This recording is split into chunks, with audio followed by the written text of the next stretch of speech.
ఎన్నికల ప్రచారంలో ఒకరినొకరు తిట్టుకోవడం మామూలైపోయింది. అభ్యర్థుల కంటే ఎక్కువగా వాళ్లను బలపరిచే పార్టీల తిట్లు అన్నీ ఇన్ని కావు.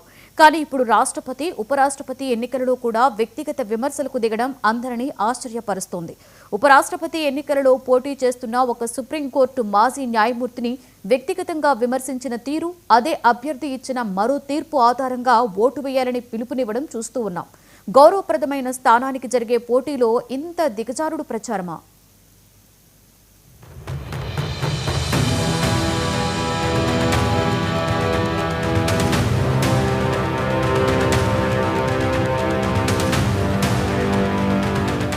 మిగిలిన ఎలక్షన్స్ సంగతి ఎలా ఉన్నా రాష్ట్రపతి, ఉపరాష్ట్రపతి ఎన్నికల ప్రచారం మన దేశంలో చాలా హుందాగా జరుగుతూ వచ్చాయి.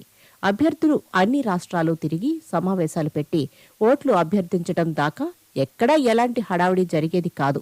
కొన్ని రాష్ట్రాల్లో మాత్రం స్వాగత సత్కారాలు కాస్త ఘనంగానే జరిగేవి.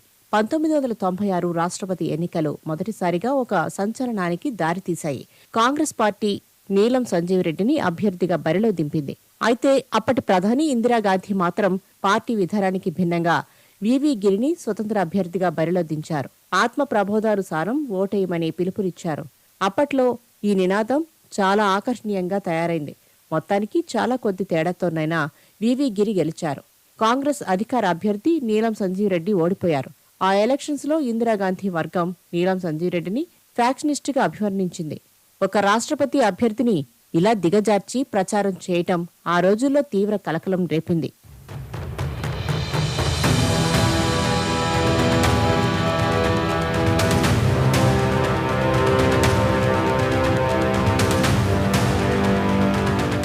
ఇప్పుడు జరుగుతున్న ఉపరాష్ట్రపతి ఎన్నికల్లో ప్రచారం మరింత దిగజారింది.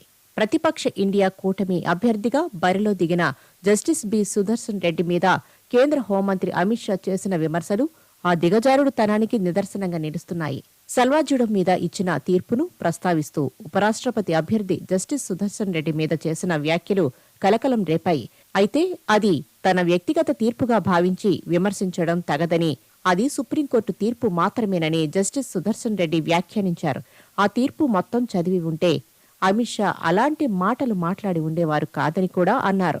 మొత్తంగా చూస్తే ఈ ఎన్నికల ప్రచారంలో ఒక కేంద్ర హోంమంత్రి, ఉపరాష్ట్రపతి అభ్యర్థిగా ఉన్న ఒక సుప్రీంకోర్టు మాజీ న్యాయమూర్తిని గతంలో ఆయన ఇచ్చిన తీర్పును ప్రస్తావించి వ్యక్తిగతంగా విమర్శించినట్లయింది. అలాంటిది ఇంతకు ముందెప్పుడూ జరగలేదన్నది మాత్రం నిజం.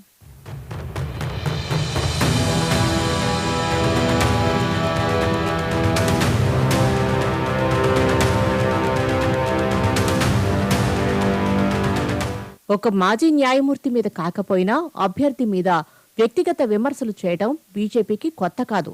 2007లో ప్రతిభా పాటిల్ రాష్ట్రపతి అభ్యర్థిగా ఉన్నప్పుడు ఆమె మీద బీజేపీ వ్యక్తిగత విమర్శలు చేయటమే కాదు, ఆ విమర్శలతో ఒక బుక్లెట్ కూడా ప్రచురించి పంపిణీ చేసింది.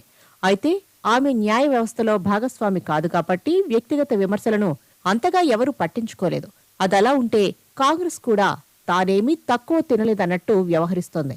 చంద్రబాబు నాయుడు వర్సెస్ ఎన్టీ రామారావు కేసులో జస్టిస్ ప్రభాశంకర్ మిశ్రా బెంచ్లో జస్టిస్ సుదర్శన్ రెడ్డి కూడా ఉన్న మాట నిజం. అయితే ఆ విషయాన్ని ఇప్పుడు ప్రస్తావిస్తూ చంద్రబాబు నాయుడు మద్దతు అడుగుతున్నారు. కాంగ్రెస్ క్రమశిక్షణా కమిటీ చైర్మన్ మల్లు రవి అయితే ఇంకో అడుగు ముందుకేసి చంద్రబాబుకు సైకిల్ గుర్తు వచ్చేట్టు చేసిన సుదర్శన్ రెడ్డి గారికి ఓటేయమని బహిరంగంగా పిలుపునిచ్చారు.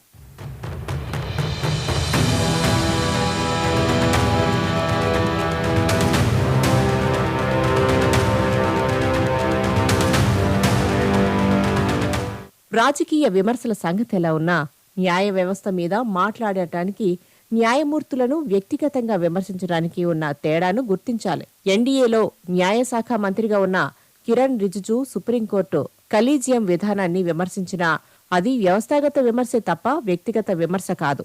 అయినా సరే అలాంటి విమర్శలు తగవని న్యాయ నిపుణులు అభిప్రాయపడ్డారు. అదేవిధంగా కాంగ్రెస్ మాజీ కేంద్ర మంత్రి, ప్రముఖ న్యాయవాది కపిల్ సిబల్ కూడా ఆయా సుప్రీంకోర్టు తీర్పులను, న్యాయ వ్యవస్థలోని అవినీతిని, న్యాయమూర్తుల నియామకాలలోని లోపాలను, న్యాయమూర్తుల భావజాల పక్షపాత ధోరణులను ఎత్తిచూపుతూ బహిరంగ విమర్శలు చేశారు. అవి కూడా వ్యవస్థాగతమే తప్ప వ్యక్తిగతం కావు. ఈ తేడాను కూడా పట్టించుకోకుండా ఒక మాజీ న్యాయమూర్తి మీద వ్యక్తిగత విమర్శలకు దిగితే దిగజారుడు తనమే అనాలి.